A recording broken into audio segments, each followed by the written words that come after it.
আসসালামু আলাইকুম। সংবাদে আপনাদের সবাইকে স্বাগত জানাচ্ছি। আমি ফিরোজ তোহা। শুরুতেই আরবে কেবলস সংবাদ শিরোনাম। বাংলাদেশের সর্বশেষ গুরুত্বপূর্ণ আপডেট সংবাদে আপনাকে স্বাগত। শুরুতেই সংবাদ শিরোনাম, পরে বিস্তারিত। প্রথমে জানাবো, বিএনপির সঙ্গে সৌহার্দ্যপূর্ণ সম্পর্ক আছে জামাতের, বললেন নায়েবে আমির তাহের। বিএনপির সঙ্গে বাংলাদেশ জামাত ইসলামের সৌহার্দ্যপূর্ণ সম্পর্ক আছে বলে মন্তব্য করেছেন দলটির নায়েবে আমির ডাক্তার সৈয়দ আবদুল্লাহ মোহাম্মদ তাহির। আজ রাজধানীর ইউনাইটেড হসপিটালে বিএনপির মহাসচিব মির্জা ফখরুল ইসলাম আলমগীরকে দেখতে গিয়ে মন্তব্য করেছেন তিনি। এরপর জানাবো, নেতাকর্মীরা আত্মগোপনে জাতীয় পার্টির অফিস এখন সিমেন্টের দোকান। কুমিল্লার তিতাস উপজেলা জাতীয় পার্টির অফিসটি বর্তমানে সিমেন্টের দোকানে রূপ নিয়েছে। দলটির সাবেক সংসদ সদস্য আমির হোসেন ভূঁইয়া নিজ উদ্যোগে অফিসটি ভাড়া দিয়েছেন সিমেন্ট ব্যবসার জন্য। এদিকে ২১শে আগস্ট গ্রেনেড হামলা আসামিপক্ষের ফের আপিল শুনানি বৃহস্পতিবার। ২১শে আগস্ট গ্রেনেড হামলার মামলায় আসামিপক্ষের দ্বিতীয় দিনের আপিল শুনানি শেষ হয়েছে। বিষয়ে পরবর্তী শুনানির জন্য বৃহস্পতিবার দিন ধার্য করেছে আদালত। আজ ২০ আগস্ট প্রধান বিচারপতি ড. সৈয়দ রেফেদ আহমেদের নেতৃত্বাধীন ৬ বিচারপতির আপিল বেঞ্চে এই মামলার শুনানি হয়। এদিকে এনবিআরের আরও ৪১ কর্মকর্তার বদলি। জাতীয় রাজস্ব বোর্ড এনবিআর আরও ৪১ জন কর্মকর্তাকে বদলি ও পদায়ন করেছে সরকার। আজ কর প্রশাসন প্রথম সচিব মোহাম্মদ মোসাদ্দেক হোসেন স্বাক্ষরিত অভ্যন্তরীণ সম্পদ বিভাগ থেকে জারি করা প্রজ্ঞাপনে এই তথ্য জানানো হয়েছে। এদিকে ৩ কার্গো এলএনজি এবং ২,৪৫,০০০ টন সার কিনবে সরকার। দেশের ক্রমবর্ধমান চাহিদা মেটাতে সরকার ৩ কার্গো এলএনজি ২,৪৫,০০০ মেট্রিক টন সার এবং ১৫,০০০ মেট্রিক টন রক সালফার ক্রয়ের পৃথক প্রস্তাব অনুমোদন দিয়েছে সরকার। আজ সচিবালয়ে মন্ত্রিপরিষদ বিভাগের সম্মেলন কক্ষ থেকে অর্থ উপদেষ্টা ড. সালাউদ্দিন আহমেদের সভাপতিত্বে এ বিষয়টি নিশ্চিত করা হয়। এবং সর্বশেষ জানাবো, আঞ্চলিক ভূরাজনৈতিক অস্থিরতা বাড়তে থাকায় নতুন চ্যালেঞ্জের মুখে ভারত। ভারতের অর্থ মন্ত্রণালয় জানিয়েছে, সরকার ঘোষিত বিকশিত ভারত ২০৪৭ লক্ষ্যে পৌঁছাতে হলে আগামী এক দশক দেশটির অর্থনীতিতে প্রতি বছর গড়ে ৮% হারে প্রবৃদ্ধি অর্জন করতে হবে। প্রিয় দর্শক, এতক্ষণ শুনছিলেন সংবাদ শিরোনাম, এবারে বিস্তারিত। তবে তার আগে বন্ধুরা, অনুরোধ থাকবে সংবাদটিতে একটি লাইক দিন। এই চ্যানেলে আপনি নতুন হয়ে থাকলে আমাদের সংবাদটি দেখতে দেখতে চ্যানেলটি সাবস্ক্রাইব করে রাখুন। কমেন্ট করে বন্ধুরা আপনার মূল্যবান মতামত জানিয়ে দিন আপনি বিশ্বের কোন দেশ থেকে বা বাংলাদেশের কোন স্থান থেকে আমাদের সংবাদটি দেখছেন এবং শুনছেন। আর বন্ধুরা, এই সংবাদটি আপনার সোশ্যাল মিডিয়া ফেসবুকে শেয়ার করে বন্ধুদের দেখার সুযোগ করে দিন। এবারে বিস্তারিত। বিএনপির সঙ্গে সৌহার্দ্যপূর্ণ সম্পর্ক আছে জামাতের, বললেন নায়েবে আমির তাহের।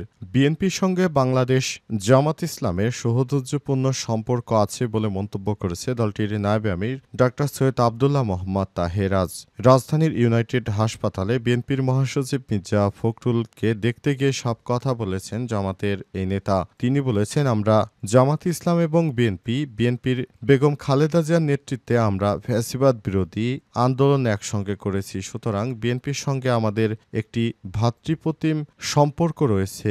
এই ভ্রাতৃপ্রতিম সম্পর্কের মাধ্যমে আমরা একসঙ্গে এর আগেও জোট করেছিলাম। এবার জোটবদ্ধ নয়, বরং আমরা আলাদাভাবে নির্বাচন করছি। সুতরাং বিএনপির সঙ্গে আমাদের সেই সম্পর্ক এখনো রয়েছে বলেও দাবি জানিয়ে মন্তব্য করেছেন তিনি আরো বলেছেন, অনেকেই মনে করছে বিএনপি আমাদের সঙ্গে মনোমালিন্য, কিন্তু বিরোধী দল হলে কথা কাটাকাটি একটু হবেই, এটি ভিন্ন বিষয়। কিন্তু বাংলাদেশ জামাত ইসলাম এবং বিএনপির সঙ্গে আমাদের কোনো মনোমালিন্য নেই, বরং আমরা একে অপরকে সহযোগিতা করে দেশটাকে আরও সুন্দরভাবে এগিয়ে নেওয়ার জন্য সর্বাত্মক প্রচেষ্টা চালিয়ে যাচ্ছি বলেও জানান তিনি।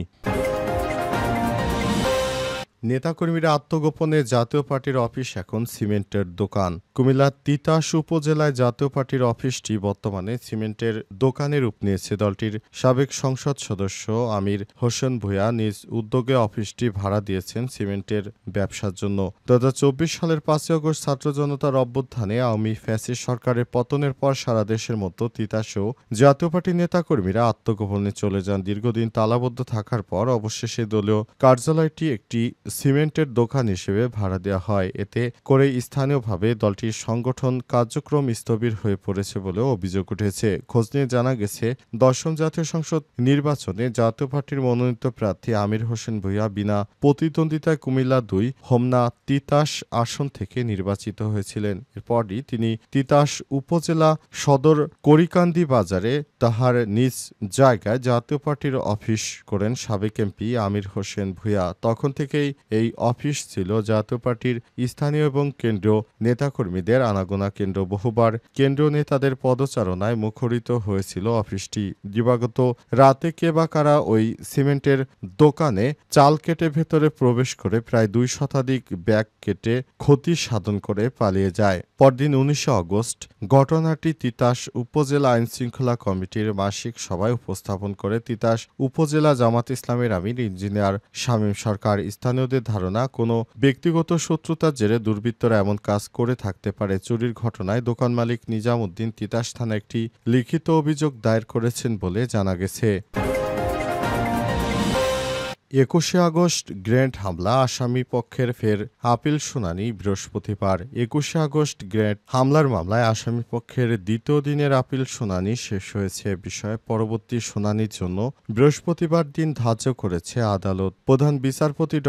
সৈয়দ রেফাত আহমেদের নেতৃত্বাধীন ৬ বিচারপতির আপিল বেঞ্চ এই মামলার শুনানি করা হয়। এর আগে মঙ্গলবার ১৯ আগস্ট হাইকোর্টে খালাসপ্রাপ্ত বিএনপির ভারপ্রাপ্ত চেয়ারম্যান তারেক রহমান ও সাবেক প্রতিমন্ত্রী লুৎফুজ্জামান বাবরের খালাস বাতিল চেয়ে শুনানি শেষ করে রাষ্ট্রপক্ষ গত ১ ডিসেম্বর ২১ আগস্ট গ্রেনেড হামলার ঘটনায় হত্যা ও বিস্ফোরক দ্রব্য আইনের মামলায় সাবেক প্রতিমন্ত্রী লুৎফুজ্জামান বাবর এবং বিএনপির ভারপ্রাপ্ত চেয়ারম্যান তারেক রহমান সহ সব আসামিকে খালাস দিয়ে রায় দেয় হাইকোর্ট। ডেথ রেফারেন্স নাকচ করে এবং আসামিদের করা আপিল মঞ্জুর করে ওই রায় দেওয়া হয়। ২০০৪ সালের ২১ আগস্ট বঙ্গবন্ধু অ্যাভিনিউয়ে সাবেক প্রধানমন্ত্রী শেখ হাসিনা সমাবেশে গ্রেনেড হামলার ঘটনা ঘটে। এই ঘটনায় আওয়ামী লীগের ২৪ নেতাকর্মী নিহত হয়। আলোচিত ওই ঘটনার পর হত্যা ও বিস্ফোরক দ্রব্য আইনে ২টি মামলা দায়ের করা হয়। ২০১৮ সালে বিচারিক আদালত ২টি মামলারই রায় ঘোষণা করেন। রায়ে সাবেক স্বরাষ্ট্র প্রতিমন্ত্রী লুৎফুজ্জামান বাবর, সাবেক শিক্ষা প্রতিমন্ত্রী আব্দুস সালাম পিন্টু ১৯ জনকে মৃত্যুদণ্ড ছাড়াও বিএনপির ভারপ্রাপ্ত তারেক রহমান সহ ১৯ জনকে যাবজ্জীবন ও ১১ জনকে বিভিন্ন মেয়াদে কারাদণ্ড এবং অর্থদণ্ডে দণ্ডিত করা হয়। এছাড়াও রায়ের পর মামলার সব নথি পাঠানো হয় হাইকোর্টে। এনবিআরের আরও ৪১ কর্মকর্তার বদলি। জাতীয় রাজস্ব বোর্ড এনবিআরের আরও ৪১ জন কর্মকর্তাকে বদলি ও প্রদান করেছে সরকার। আজ কর প্রশাসন প্রথম সচিব মোহাম্মদ মোসাদ্দেক হোসেনের স্বাক্ষরিত অভ্যন্তরীণ সম্পদ বিভাগ থেকে জারি করা প্রজ্ঞাপনে এই তথ্য জানানো হয়েছে। প্রজ্ঞাপনে বলা হয়েছে, নিয়মিত প্রশাসনিক পুনর্বিন্যাসের অংশ হিসেবে ঢাকাসহ দেশের বিভিন্ন কর অঞ্চল, কর আপিল অঞ্চল, বৃহৎ করদাতা unit, central intelligence unit, cell, CIC, কর পরিদর্শক পরিদপ্তর, কর একাডেমি এবং এনবিআরের কেন্দ্রীয় ইউনিটে এসব বদলি করা হয়েছে। বদলিকৃত কর্মকর্তাদের মধ্যে রয়েছে অতিরিক্ত কর কমিশনার, প্রথম সচিব, পরিচালক মোহাম্মদ এবং আপিল দপ্তরের কর্মকর্তারা। বদলি হওয়া কর্মকর্তাদের তালিকায় রয়েছেন মোহাম্মদ হাফিজ আল আসাদ। এছাড়াও রয়েছেন শেখ শামীম রুলুল, মোহাম্মদ সাইদুল ভূঁইয়া, হাসিনা আক্তার খান, মোহাম্মদ জাকিরুল ইসলাম, মোহাম্মদ আস সালাম, মোহাম্মদ নাসের রহমান, মিজানুর রহমান, নাইমুর রহমান, ফখরুল ইসলাম, আশরাফুল ইসলাম, শাওকাত আলম, মিজানুর রহমান সাদাত, আবদুল্লাহ মিজানুর রহমান, মইনুল ইসলাম, ইভানা আফরোজ সাইদ, তাহমিনা আক্তার, শামীমা পারভিন, সোহেদ আহমেদ চৌধুরী, ফারজানা লতিফা, শামীমা আক্তার, মৌমি বমন, আবিস রাজ্জাক, জসিমউদ্দিন আহমেদ, তারিক ইকবাল, ফারুকুল ইসলাম, মামুন ইবনে ইব্রাহিম সারোয়ার সহ আরও অনেকেই।